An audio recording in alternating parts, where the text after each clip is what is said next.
Uang bukan untuk dicari. Bob menyatakan, bisnis itu hanya modal dengkul. Bahkan jika Anda tidak punya dengkul, pinjam dengkul orang lain. Om, saya mau bisnis tapi nggak punya modal. Mau nggak dengkulmu dibeli 500 juta? Gak mau lah om. Kalau begitu, dengan 2 dengkul kamu sudah punya modal 1 miliar.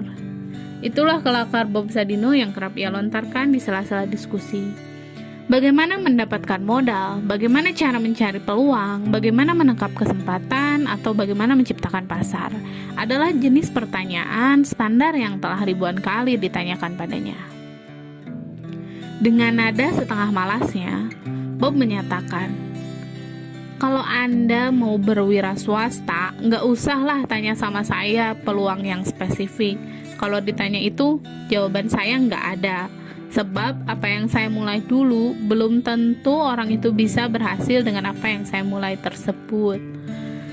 Jika didesak lebih jauh, biasanya Bob akan mengutip rumus-rumus memulai usaha yang banyak dibahas buku-buku manajemen.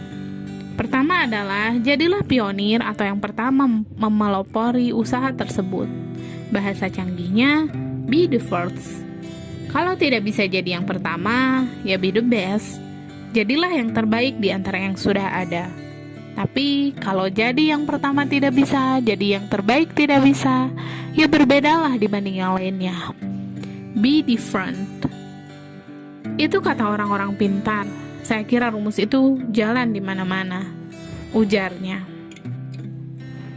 Meski dibilang rumus standar, apa yang Bob ungkapkan memang telah ia buktikan. Pertama, jadilah yang pertama atau be the first. Dengan menjadi yang pertama di bidangnya, Anda lebih mudah mendapatkan perhatian konsumen. Saat orang lain hanya mengekor, Anda sudah lebih dulu mantap menjadi penguasa pasar. Contohnya, Aqua, Coca-Cola, dan teh botol sosro. Mereka adalah yang pertama di bidangnya dan hingga kini bertahan sebagai penguasa pasar. Bob Sadino sendiri adalah pelopor dalam bisnis yang digelutinya, mulai dari telur ayam negeri, daging ayam broiler, hingga sayuran berbasis hidroponik.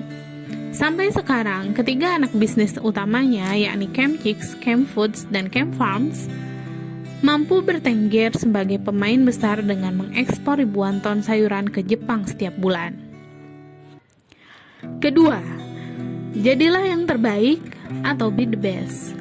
Langkah ini mungkin sangat sulit, apalagi jika ukurannya pasar, yaitu laku atau tidaknya sebuah produk di suatu wilayah. Namun jika Anda sudah mampu menjadi yang terbaik di bidangnya, bolehlah sedikit bangga, sebagaimana Bob membesarkan bisnisnya. Camp Chicks tumbuh menjadi seperti sekarang karena 2 hal.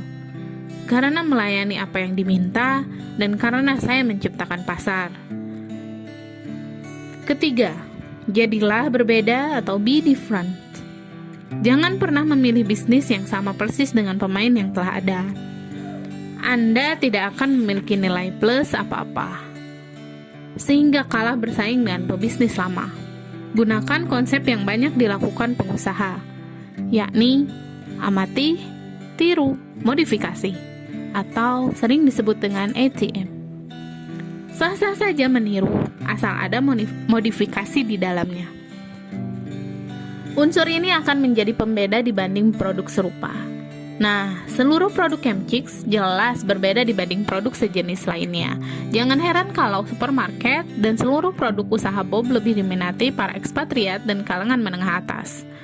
Sebagai contoh menjadi berbeda, Bob mengandaikan jualan bakso. Jika di mana-mana bakso itu bulat, mengapa tak ada orang yang berinisiatif membuat bakso kotak atau bakso gepeng? Paling tidak membuat bakso yang berbeda dibanding yang sudah ada. Cara seperti ini otomatis membuka peluang usaha baru. Terbukti, waktu orang bikin bakso bola tenis, dulu bakso di mana-mana kecil, lalu dia bikin gede, berhasil dia, kreatif kan dia? Ini hanya karena mengambil langkah yang berbeda.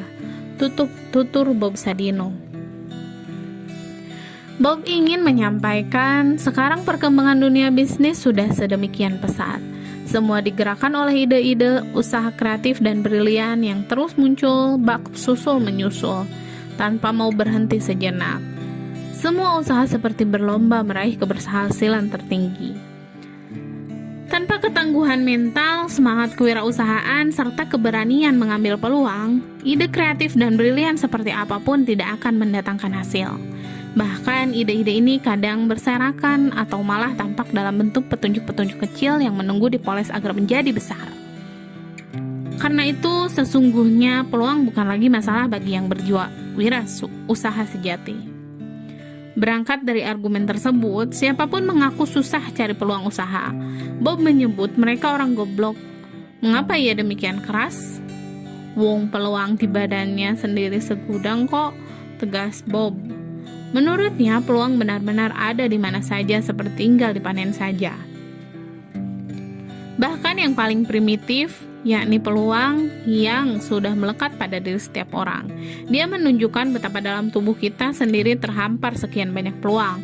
Melalui tubuh manusia saja, peluang bukan lagi sesuatu yang perlu dicari, karena memang sudah ada dan terpampang nyata. Berpikirlah dari ujung rambut sampai ujung kaki. Dari rambut, orang bisa punya peluang untuk membuat sampo, sisir, jepit, dan lain-lain. Melihat tangan, orang bisa bikin gelang. Melihat tubuh, orang bisa membuat beragam jenis pakaian. Sampai ke kaki, orang berpeluang membuat sepatu.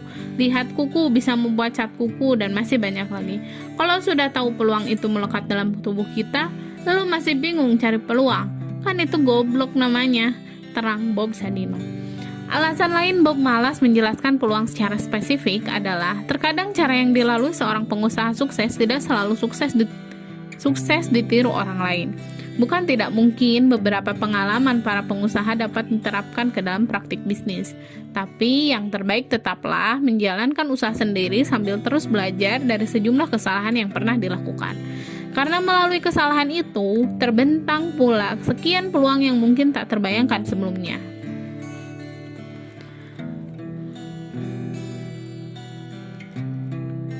Bob menjodorkan sudut pandangnya dengan tegas. Chemchicks besar karena komplain yang bertubi-tubi, karena kesalahan-kesalahan juga, misalnya mengeluarkan produk olahan, padahal konsumen tidak suka, lalu mereka mengusulkan ini dan itu, ya diterima saja, dilayani apa kebutuhan mereka. Dari situ produk Chemchicks terus bertambah. Karena apa? Karena kesalahan kan? Ya, Bob menyampaikan dengan tegas. Kalau sudah begitu, apakah untuk sebesar ini Chemchicks perlu ide brilian? Kok rasanya tidak ya? Malah sepertinya yang dibutuhkan hanya kejadian untuk melihat dan menangkap peluang. Tidak jarang peluang itu letaknya justru ada di dalam kesalahan yang pernah dibuat. Lanjutnya,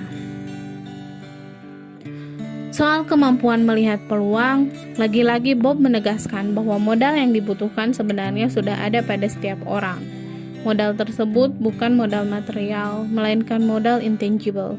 Cukup menggunakan mata untuk melihat dan mengamati, maka peluang usaha akan tampak. Dengan demikian, bisnis tak perlu mencari pasar, melainkan menciptakannya. Kalau saya tanya ke sebagian besar orang, pasti mereka menjawab, kita berbisnis harus mencari pasarnya dulu. Ketahui seberapa besar potensi pasar itu, berapa banyak orang lain yang bergerak di bidang itu, dan sebagainya, keluh Bob. Bob memiliki pandangan berbeda tentang pasar. Pasar kok dicari, katanya. Pasar tidak boleh dicari, lalu kalau beruntung ditemukan, melainkan harus diciptakan. Kalau ingin menjadi pemimpin pasar, seorang pengusaha harus mampu menciptakan pasar yang hendak dikuasai. Setelah menciptakan pasar, dijamin dia akan menjadi penguasa pasar ciptaannya. Kalau hanya mengekor, susah jadi pemimpin pasar. Bob melanjutkan, keberanian menciptakan pasar menjadi kunci keberhasilan menghadapi kompetisi bisnis. Sayangnya, hanya sedikit orang yang memiliki keberanian itu. Padahal tak ada yang perlu ditakuti untuk melakukannya. Menciptakan pasar sama beratnya dengan mencari pasar, namun hasilnya jauh lebih memuaskan. Jadi, jangan mencari peluang, jangan pula mencari pasar. Ciptakan peluang sekaligus pasarnya.